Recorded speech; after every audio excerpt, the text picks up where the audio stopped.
तो hello guys, कैसे आप सभी लोग। आपका स्वागत है मेरे channel fun fact with Sam Bob में और मैं हूं आपका टीचर और आपका दोस्त समद बब्बर। तो आज हम शुरू करने जा रहे हैं एक्सरसाइज 1.3 के थर्ड क्वेश्चन से। 1.3 के थर्ड क्वेश्चन के फर्स्ट पार्ट से हम शुरू करने वाले हैं। जो आपके थर्ड क्वेश्चन है उसमें स्टेट करता है वो express the following in the form of p by q where p and q are integers and q is not equal to 0। तो ये क्वेश्चन का मतलब मैं आपको एक सेकंड समझाता हूँ। पहले हम पार्ट लिख लेते हैं। तो पार्ट है आपका पहला 0.6। अगर किसी भी नंबर के ऊपर बार लगी हो और वो डेसिमल में हो तो उसका मतलब होता है वो इन्फिनिटी है, मतलब 0.6666666। या फिर आप इस बार को आप जो पहली क्लासेस में लिखते थे वो आप ऐसे लिखते थे 0.666 डॉट डॉट डॉट।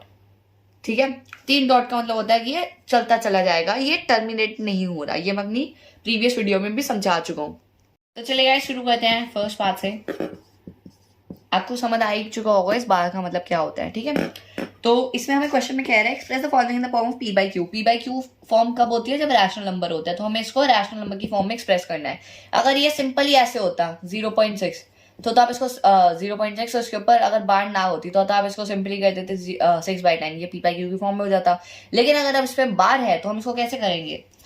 तो ये हम करते हैं, सबसे पहले मैं आपको आंसर लिख के दिखाता हूँ, फिर मैं आपको उसको समझा भी दूंगा।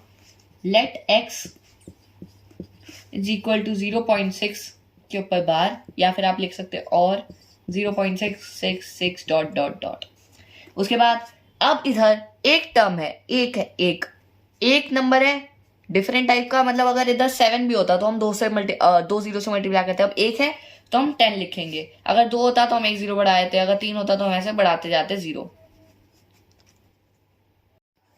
तो गाइस देखिए यहाँ पे मैंने आपको समझा दिया। Let x is equal to, आप आंसर में सबसे पहले क्या लिखेंगे? अगर आपको p by q की फॉर्म में रिप्रेजेंट करना है कोई भी डेसिमल नंबर जो नॉन टर्मिनेटिंग है तो आप लिखेंगे let x is equal to 0.6 के ऊपर बार, या फिर आप लिख सकते हैं 0.666 डॉट डॉट डॉट। 3 डॉट का मतलब होता है वो चलता जाएगा, वो नॉन टर्मिनेटिंग डेसिमल एक्सपेंशन है।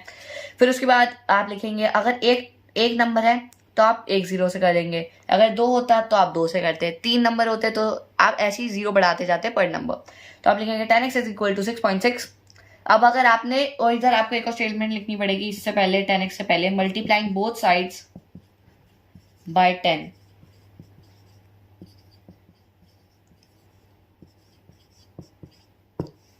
ये स्टेटमेंट आप लिख देंगे।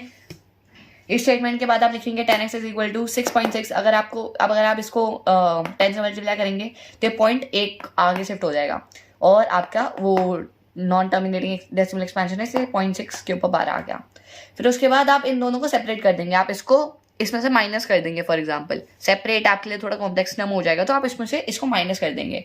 तो फिर अगर आप इसमें से माइनस करेंगे तो क्या ज़्यादा है इसमें? तो 0.6 ज़्यादा है, 0.6 कट जाएगा, दोनों में है वो एक्स्ट्रा है, और सॉरी 6 एक्स्ट्रा है इसमें, तो 6 हम एक्स्ट्रा में लिख देंगे। और 9x क्यों? क्योंकि इधर x है तो इधर जाके क्या हो जाएगा, वो माइनस हो जाएगा, तो वो 9x हो जाएगा।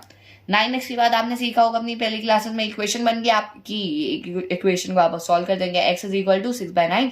6/9 की सिंपलेस्ट फॉर्म आपकी हो गई 2/3। तो वैसे सेकंड पार्ट से शुरू करते हैं। 0.477 के ऊपर बार है इसमें। तो अभी तक आपने जो क्वेश्चन करा उसमें सिर्फ एक नंबर था और उसमें बार था, तो वो थोड़ा इजी हो जाता है। लेकिन अब थोड़ा कॉम्प्लेक्स क्वेश्चन आ गया कि 0.47 और 7 के ऊपर बार है। तो अगर 7 के ऊपर बार है तो हम सबसे पहले नॉर्मल प्रोसीजर फॉलो करेंगे। हम सबसे पहले हर एक क्वेश्चन में, चाहे 1 के ऊपर बार हो चाहे 2 के ऊपर बार हो, हम लिख देंगे let x is equal to 0.47 के ऊपर 7 के ऊपर बार। फिर उसके बाद यहाँ से मेन शुरू होता है आपका, जो थोड़ा नया है आपके लिए, ये आपके लिए वो पुरानी चीज़ है। तो सबसे पहले आप करेंगे multiply both sides by 10। Multiply both sides by 10 क्यों? क्योंकि फिर जो आपका ये पॉइंट है ये इधर शिफ्ट हो जाएगा और फिर ये नॉर्मल बन जाएगा आपका। तो ये आपका, फिर हमने बोथ साइड में 10 से कर दिया तो 10x इज इक्वल टू, और ये इधर शिफ्ट हो गया पॉइंट, तो 4.77 के ऊपर बार। उसके बाद आप नॉर्मल करेंगे अपना, जैसे आप करते हैं मल्टीप्लाई बोथ साइड्स बाय 10, क्योंकि एक नंबर था इधर, तो मल्टीप्लाई बोथ साइड बाय 10। फिर 10 इंटू 10 कितना होता है? 100x। और फिर 100x, इसके बाद आप इसको एक प्लेस और शिफ्ट कर देंगे तो 47.7 के ऊपर बार हो जाएगा। फिर हम क्या करेंगे, इक्वेशन 2, ये जो इक्वेशन, इसको हम लिख लें, इसको हम मान लेंगे इक्वेशन 2, इसको हम मान लेंगे इक्वेशन 1। इक्वेशन 2 माइनस इक्वेशन 1, तो ये 100 माइनस 10 90x, और फिर उसके बाद 47.7 माइनस 4.7 तो ये हो जाएगा 43 और आपका फिर ये आपकी इक्वेशन बन गई प्रॉपर, इसको आप सॉल्व कर लेंगे तो x इज इक्वल टू 43/90 आपका आंसर आ गया।